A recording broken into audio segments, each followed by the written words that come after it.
Film की शुरुआत सीधे नोआह से होती है, जो अपनी माँ राफेला के साथ रहती है। शुरुआत में ही दिखाया जाता है कि नोआह का अपने पिता के साथ रिलेशनशिप बहुत खराब है। वो अब्यूजिव था और उसकी वजह से नोआह इमोशनली टफ बन चुकी है। वो रेविलियस नेचर की है। बाइक चलाना, रेसिंग करना और किसी के कंट्रोल में ना रहना, यही उसकी पर्सनालिटी है। अचानक उसकी जिंदगी पूरी तरह बदल जाती है जब उसकी माँ एक अमीर आदमी विलियम से शादी कर लेती है। इसके बाद नोआह को मजबूरी में अपना पुराना घर छोड़कर विलियम की लग्जरियस मैंसन में शिफ्ट होना पड़ता है। यहाँ से कहानी का रियल सेटअप शुरू होता है। नए घर में एंट्री के साथ ही उसकी मुलाकात होती है निक से, जो विलियम का बेटा है और अब टेक्निकली उसका स्टेप ब्रदर है। पहली मुलाकात में दोनों के बीच क्लैश दिखता है। निक का एटीट्यूड कोल्ड और डोमिनेटिंग है, जबकि नोहा किसी से दबने वाली नहीं है। दोनों के बीच शुरुआत से ही टेंशन रहती है, छोटी छोटी बातों पर आर्ग्यूमेंट्स, टॉन्ट्स और ईगो क्लैशेस। लेकिन धीरे धीरे नोहा नोटिस करती है कि निक की जिंदगी उतनी परफेक्ट नहीं है जितनी दिखती है। निक सीक्रेटली इलीगल स्ट्रीट रेसिंग में शामिल होता है। वो डेंजरस रेसेस करता है, फाइट्स में पड़ता है और एक रिस्की लाइफस्टाइल जी रहा होता है। नोहा को ये सब इनिशियली शॉकिंग लगता है, लेकिन कहीं ना कहीं वो इस वर्ल्ड की तरफ अट्रैक्ट भी होने लगती है, क्योंकि उसका खुद का पास्ट भी ऐसा ही रहा है। एक रात निक उसे अपने रेसिंग वर्ल्ड में ले जाता है। वहां नोहा पहली बार उस अंडरग्राउंड एनवायरनमेंट को देखती है, कार्स, बैट्स, स्पीड और डेंजर। शुरुआत में वो आउटसाइडर की तरह रहती है, लेकिन फिर धीरे धीरे वो कंफर्टेबल होने लगती है। निक भी नोटिस करता है कि नोहा बाकी लड़कियों जैसी नहीं है। वो स्ट्रांग है, फियरलेस है और उसकी बराबरी कर सकती है। यहीं से दोनों के बीच डायनेमिक बदलना शुरू होता है। जो पहले सिर्फ हेट और क्लैश था, वो धीरे धीरे अट्रैक्शन में बदलने लगता है। दोनों एक दूसरे को चैलेंज करते हैं, प्रोवोक करते हैं और अनोइंगली क्लोज आने लगते हैं। फिर एक जरूरी मोमेंट आता है, एक सिचुएशन में निक नोहा को प्रोटेक्ट करता है। यहाँ पहली बार नोहा को महसूस होता है कि निक सिर्फ एरोगेंट नहीं है, बल्कि उसके अंदर केयर भी है। इसी के बाद उनके बीच इमोशनल कनेक्शन बनना शुरू होता है। धीरे धीरे उनका बॉन्ड डीपन होता है और फिर एक पॉइंट पर ये अट्रैक्शन फिजिकल हो जाता है। दोनों के बीच रोमांटिक और सेक्सुअल रिलेशनशिप शुरू हो जाता है, बावजूद इसके कि वे स्टेप सिबलिंग्स हैं। यही इस फिल्म का मेन कन्फ्लिक्ट सेट करता है। अब नोहा एक डेंजरस सिचुएशन में फंस चुकी है। वो एक ऐसे लड़के से प्यार करने लगी है जिससे उसे दूर रहना चाहिए, और ये रिलेशनशिप अगर बाहर आया तो सब कुछ टूट सकता है। यहाँ तक ये साफ हो जाता है, नोहा की नई जिंदगी शुरू हो चुकी है, लेकिन कॉम्प्लिकेटेड है। निक और नोहा के बीच अट्रैक्शन अब कंट्रोल से बाहर जा रहा है और आगे ये रिलेशनशिप प्रॉब्लम और डेंजर दोनों लेकर आएगा। अब कहानी वहीं से आगे बढ़ती है जहाँ नोहा और निक के बीच अट्रैक्शन अब क्लियरली रिलेशनशिप में बदल चुका है, लेकिन दोनों जानते हैं कि ये रिश्ता छुपाना ही पड़ेगा। शुरुआत में दिखाया जाता है कि दोनों नॉर्मल बिहेव करने की कोशिश करते हैं, फैमिली के सामने डिस्टेंस रखते हैं, लेकिन अकेले होते ही उनके बीच क्लोजनेस और बढ़ जाती है। ये लाइफ धीरे धीरे रिस्की बनने लगती है। इसी दौरान नोहा के पास्ट का शेडो वापस आना शुरू होता है और उसका अब्यूजिव पिता,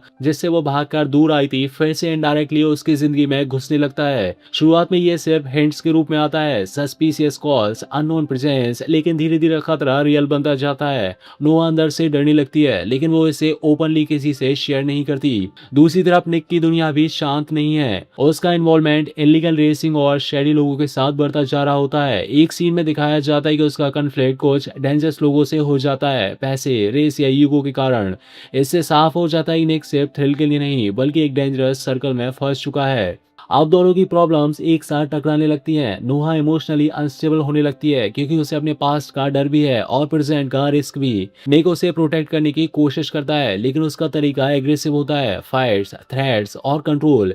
इससे उनके बीच आर्गुमेंट्स शुरू हो जाते हैं। एक जरूरी मोमेंट आता है जब नोहा को रियलाइज होता है कि निक उससे जीनियनली प्यार करता है, लेकिन उसका लाइफस्टाइल उनके रिलेशनशिप के लिए खतरा है। इसी दौरान दोनों के बीच इंटेंस आर्गुमेंट और पैचअप्स होते रहते हैं, कभी डिस्टेंस, कभी पैशन, कभी फिजिकल क्लोजनेस। ये रिलेशनशिप पूरी तरह अनस्टेबल बन चुका होता है। फिर कहानी में बड़ा टर्निंग पॉइंट आता है। नोहा के फादर का थ्रेड अब रियल एक्शन में बदल जाता है। एक दिन नोहा को किडनैप कर लिया जाता है। यह मोमेंट पूरी फिल्म का सबसे बड़ा शॉक होता है, क्योंकि अब खतरा सीधे सामने आ चुका है। उसे फोर्सिबली ले जाया जाता है और ये साफ हो जाता है कि इसके पीछे उसके पास का कनेक्शन है, खासकर उसका पिता। जब निक को ये पता चलता है, वो पूरी तरह टूट जाता है। वो पैनिक में आ जाता है, लेकिन तुरंत तुरंत एक्शन लेता है। वो अपने कॉन्टैक्ट्स, रेसिंग वर्ल्ड और हर पॉसिबल सोर्सेज का इस्तेमाल करके नोहा को ढूंढने की कोशिश करता है। यहाँ उसका एग्रेसिव साइड पूरी तरह सामने आता है। वो किसी भी हद तक जाने को तैयार है, सिर्फ नोहा को वापस पाने के लिए।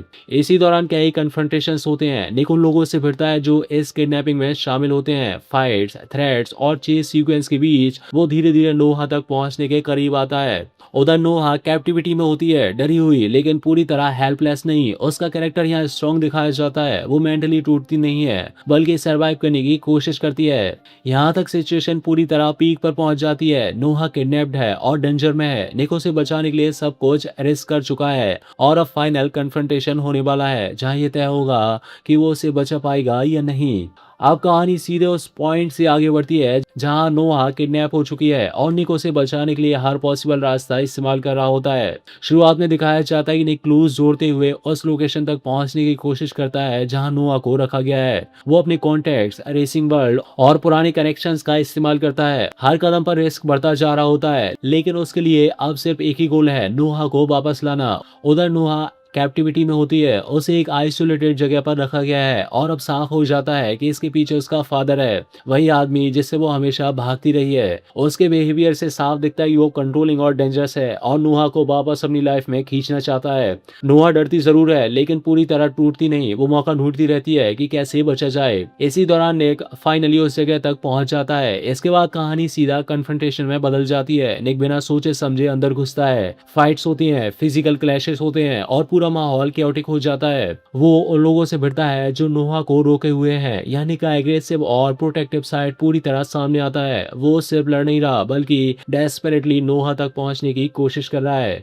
एक इंटेंस मोमेंट आता है जब निक और नोहा के फादर आमने सामने होते हैं। ये सिर्फ फिजिकल फाइट नहीं बल्कि इमोशनल क्लैश भी होता है। एक तरफ वो आदमी जिसने नोहा की जिंदगी खराब की और दूसरी तरफ निक जो उसे बचाना चाहता है। फाइट के दौरान नोहा भी पैसिव नहीं रहती। वो खुद को छुड़ाने की कोशिश करती है और सिचुएशन को पलटने में मदद करती है। आखिरकार निक उसे फ्री करवा देता है और दोनों वहां से निकलने में सफल हो जाते हैं। इसके बाद कहानी इमोशनल रेजोल्यूशन की तरफ जाती है। रेस्क्यू के बाद नोहा पूरी तरह टूट जाती है। उसके अंदर का डर, ट्रॉमा और कंफ्यूजन सब बाहर आता है। निक उसे संभालता है लेकिन अब उनके सामने एक और प्रॉब्लम खड़ी है, उनका रिलेशनशिप। दोनों जानते हैं कि जो उनके बीच है वो सिंपल नहीं है। वे स्टेप सिबलिंग्स हैं। उनका रिश्ता सोशली एक्सेप्टेबल नहीं है और अब इतना सब होने के बाद चीजें और कॉम्प्लिकेटेड हो चुकी हैं। कुछ टाइम के लिए दोनों डिस्टेंस बनाने की कोशिश करते हैं, जैसे खुद को समझने की कोशिश कर रहे हो कि ये सही नहीं है। लेकिन आखिर में वही होता है जो पूरी फिल्म बिल्ड कर रही थी। वे एक दूसरे से दूर नहीं रह पाते।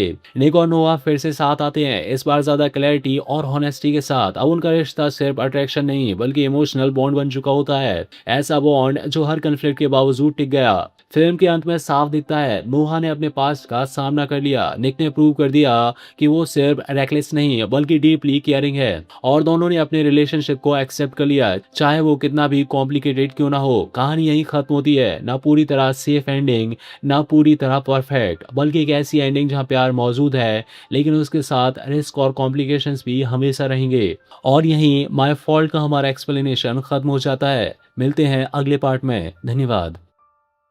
फिल्म की शुरुआत वहीं से आगे बढ़ती है जहां नोआ और निक का रिलेशनशिप पहले से एस्टेब्लिश्ड है लेकिन अब उनकी जिंदगी पहले से ज्यादा कॉम्प्लिकेटेड हो चुकी है। शुरुआत में दिखाया जाता है कि दोनों साथ हैं लेकिन उनका रिश्ता पूरी तरह सीक्रेट है। बाहर से वे स्टेप सिबलिंग्स की तरह बिहेव करते हैं लेकिन अंदर ही अंदर उनके बीच स्ट्रॉन्ग इमोशनल और फिजिकल कनेक्शन बना हुआ है। घर का माहौल भी बदल चुका होता है। विलियम और राफेला दोनों अपने अपने तरीके से इस परिवार को स्टेबल रखने की कोशिश कर रहे होते हैं लेकिन उन्हें अंदाजा नहीं होता कि उनके बच्चों के बीच क्या चल रहा है। नोहा और नेक लगातार केयरफुल रहते हैं, एक साथ दिखने से बचते हैं, छोटी छोटी बातों में डिस्टेंस मेंटेन करते हैं लेकिन उनके बीच अट्रैक्शन और अटैचमेंट कम नहीं होता। इसी बीच नोहा की जिंदगी में एक नया फेज शुरू होता है। वो अपनी पढ़ाई और करियर पर फोकस करने लगती है, नए लोगों से मिलती है और अपने लिए एक अलग आइडेंटिटी बनाने की कोशिश करती है। यहाँ उसकी मुलाकात होती है एक नए लड़के से जो नॉर्मल, स्टेबल और सेफ ऑप्शन जैसा लगता है। निक से बिल्कुल अपोजिट। दूसरी तरफ निक भी अपनी लाइफ में उलझा हुआ है। उसका एग्रेसिव लाइफस्टाइल, रेसिंग वर्ल्ड और ईगो इशू अभी भी खत्म नहीं हुए हैं। वो नोहा को लेकर पसेसिव है लेकिन ओपनली कुछ नहीं कह सकता। जब वो देखता है कि नोहा किसी और के करीब जा रही है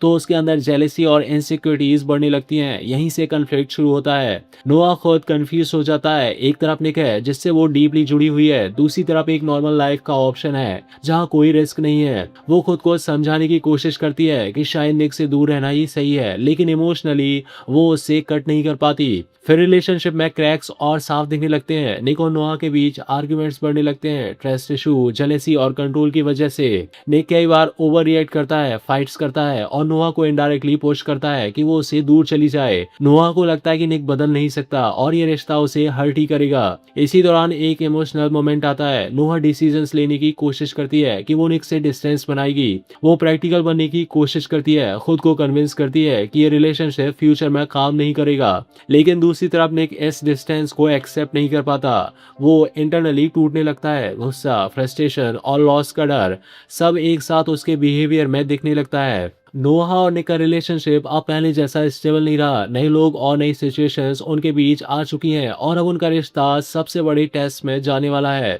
अब आगे कहानी में बिट्रेयल, इमोशनल ब्रेकडाउन और रिलेशनशिप का रियल कोलैप्स दिखेगा। अब कहानी उस पॉइंट से आगे बढ़ती है जहां नोहा और निक के बीच डिस्टेंस बढ़ चुका है और उनका रिलेशनशिप पहले जैसा स्ट्रांग नहीं रहा। शुरुआत में दिखाया जाता है कि नोहा कॉन्शियसली निक से दूर रहने की कोशिश कर रही है। वो अपनी पढ़ाई, नए लोगों और रूटीन में खुद को बिजी रखती है ताकि वो इमोशनली वीक ना पड़े। दूसरी तरफ निक इस दूरी को एक्सेप्ट नहीं कर पा रहा। वो बाहर से टफ दिखता है लेकिन अंदर से क्लियरली टूट रहा होता है। इसी बीच नोहा की लाइफ में आया नया लड़का अब ज्यादा इन्वॉल्व होने लगता है। वो उसे स्टेबिलिटी देता है, काम बिहेवियर, नॉर्मल लाइफ, बिना ड्रामा के अटेंशन, जो निक के बिल्कुल अपोजिट है। नोहा उसके साथ टाइम स्पेंड करने लगती है और धीरे धीरे खुद को कन्विंस करती है कि यही सही ऑप्शन है। लेकिन हर बार जब वो निक से दूर जाने की कोशिश करती है उसकी इमोशंस उसे पीछे खींच लेती है। निक की तरफ सिचुएशन और खराब हो जाती है। वो जेलेसी और फ्रस्ट्रेशन में रेकलेस बिहेवियर दिखाने लगता है, फाइट्स, एग्रेसिव रिएक्शंस और इम्पल्सिव डिसीजंस। एक सीन में वो नोहा को किसी और के साथ देकर कंट्रोल खो देता है और सिचुएशन ऑकवर्ड और टेंस हो जाती है। नोहा को ये महसूस होने लगता है कि निक का पॉसेसिव नेचर कभी नहीं बदलेगा। यहीं से ट्रस्ट इश्यूज पीक पर पहुंचते हैं।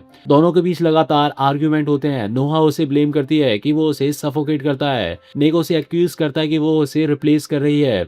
इन कन्फ्रंटेशन में इमोशंस रॉ होते हैं, कोई भी पीछे हटने को तैयार नहीं होता। धीरे धीरे ये साफ हो जाता है कि उनका रिश्ता सिर्फ प्यार पर नहीं टिक सकता क्योंकि उसके साथ पेन और केओस भी जुड़ा हुआ है। फिर कहानी में एक बड़ा इमोशनल ब्रेकडाउन आता है। एक इंटेंस कन्फ्रंटेशन में नोहा फाइनली डिसीजन लेती है। वो निक से दूर जाने का फैसला करती है। ये मूवमेंट दोनों के लिए बहुत हैवी होता है। नोहा खुद को स्ट्रांग दिखाने की कोशिश करती है लेकिन अंदर से वो भी टूट रही होती है। निक इस डिसीजन को एक्सेप्ट नहीं कर पाता। वो पहली बार जीनियनली हेल्पलेस दिखता है। इसके बाद दोनों की जिंदगी अलग अलग ट्रैक पर चलने लगती है। नोहा नॉर्मल लाइफ की तरफ जाने की कोशिश करती है, नई रिलेशनशिप को चांस देती है, खुद को स्टेबल बनाने की कोशिश करती है, लेकिन उसके अंदर एक एम्प्टीनेस रहता है, जैसे कुछ मिसिंग हो।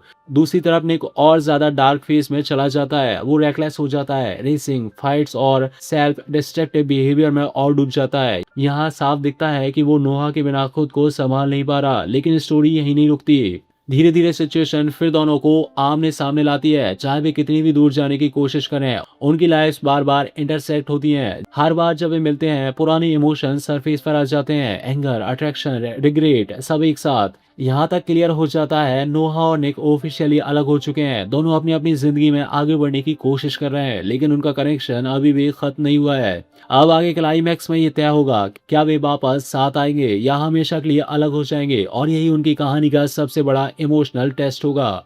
अब कहानी सीधे उस स्टेज पर आती है जहां नोआ और निक अलग हो चुके हैं लेकिन इमोशनली अभी भी एक दूसरे से पूरी तरह कट नहीं पाए हैं। शुरुआत में दिखाया जाता है कि नोहा अपनी जिंदगी में आगे बढ़ने की कोशिश कर रही है। वो अपने नए रिलेशनशिप को स्टेबल बनाने की कोशिश करती है, खुद को कन्विंस करती है कि यही सही रास्ता है। लेकिन हर नॉर्मल मोमेंट के बीच निक की यादें बार बार उसके अंदर कन्फ्लिक्ट पैदा करती हैं। दूसरी तरफ निक का हाल और खराब होता जा रहा है। वो बाहर से केयरलेस और रेकलेस दिखता है लेकिन अंदर से वो पूरी तरह टूट चुका होता है। लेकिन साफ दिखता है कि वो नोहा को भूल नहीं पाया है। फिर कहानी में एक टर्निंग पॉइंट आता है। एक सिचुएशन ऐसी बनती है जहां दोनों फिर आमने सामने आते हैं और इस बार उनके बीच सप्रेस्ड इमोशंस फट पड़ते हैं। कन्फ्रंटेशन होता है जहां दोनों एक दूसरे पर अपनी फ्रस्ट्रेशन निकालते हैं। नोहा उसे ब्लेम करती है कि उसने रिलेशनशिप को टॉक्सिक बना दिया। निक उसे एक्यूज करता है कि उसने उसे छोड़ दिया जब उसे उसकी सबसे ज्यादा जरूरत थी। ये सीन बहुत इंटेंस होता है क्योंकि दोनों सच बोल रहे होते हैं लेकिन दोनों ही हर्ट भी हैं। इसी दौरान एक एक्सटर्नल कॉन्फ्लिक्ट भी सामने आता है, निक की रिस्की लाइफ या पास्ट से जुड़ा, जो सिचुएशन को और सीरियस बना देता है।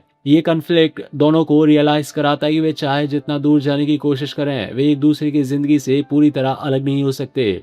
अब इमोशनल शिफ्ट आता है। नोहा रियलाइज करती है कि वो जितना भी नॉर्मल लाइफ चूज करने की कोशिश करे, उसका हार्ट अभी भी निक के साथ जुड़ा हुआ है। दूसरी तरफ निक भी समझता है कि वो सिर्फ पसेसिव और एग्रेसिव होने से वो नोहा को नहीं रख सकता, उसे बदलना पड़ेगा। धीरे धीरे दोनों अपने मिस्टेक्स को एक्सेप्ट करते हैं। एक फाइनल इमोशनल मोमेंट आता है जहां वे ऑनेस्टली बात करते हैं, बिना ईगो, बिना ब्लेम के। वे अपने फीलिंग्स एडमिट करते हैं, अपने फियर्स एक्नॉलेज करते हैं और ये एक्सेप्ट करते हैं कि उनका रिश्ता सिंपल नहीं है लेकिन रियल है। क्लाइमैक्स में दोनों एक डिसीजन लेते हैं, वे फिर से साथ आते हैं, लेकिन इस बार ब्लाइंडली नहीं, बल्कि अवेयरनेस के साथ कि उनका रिलेशनशिप कॉम्प्लिकेटेड है और उसे संभालने के लिए एफर्ट लगेगा। फिल्म के अंत में साफ दिखता है, नोहा ने खुद को समझा और अपने दिल की सुनी। निक ने अपने बिहेवियर को रिकॉग्नाइज किया और बदलने की कोशिश की, और दोनों ने अपने मैसी इम्परफेक्ट प्यार को एक्सेप्ट कर लिया। कहानी यहीं खत्म होती है। ना परफेक्ट एंडिंग, ना फेयरी टेल, बल्कि एक रियलिस्टिक एंडिंग जहाँ प्यार है, फ्लोज है